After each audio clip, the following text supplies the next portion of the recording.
2047 కల్లా అభివృద్ధి చెందిన దేశంగా భారత్ దేశం పేరు మార్మోగుతుందన్న సీఎం చంద్రబాబు.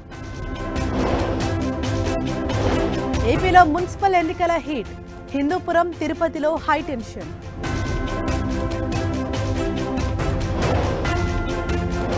తిరుమలలో రేపు రథసప్తమి వేడుకలు, 7 వాహనాలపై భక్తులకు స్వామివారి దర్శనం. తెలుగు రాష్ట్రాల్లో వసంత పంచమి వేడుకలు, అక్షరాభ్యాసాలతో సందడి వాతావరణం. వసంత పంచమి సందర్భంగా ప్రయాగరాజ్ కిటకిట, పుణ్య స్నానాలు ఆచరించేందుకు తరలి వస్తున్న భక్తులు. నేడు పార్లమెంట్ ముందుకు వక్ఫ్ సవరణ బిల్లు, జేపీసీ రిపోర్టును ప్రవేశపెట్టనున్న కేంద్రం.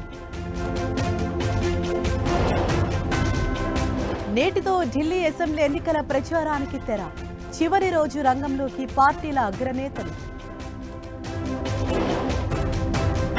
ఇస్రో 100వ ప్రయోగంలో సాంకేతిక లోపం, అడ్డంకులను అధిగమించేందుకు ప్రయత్నాలు. మెక్సికో, కెనడాపై టారిఫ్ సమంజసమే, ఇబ్బందికరమైనా తప్పట్లేదన్న ట్రంప్. అమెరికా పర్యటనకు ఇజ్రాయెల్ అధ్యక్షుడు, ఇవాళ ట్రంప్తో నెతన్యాహు సమావేశం.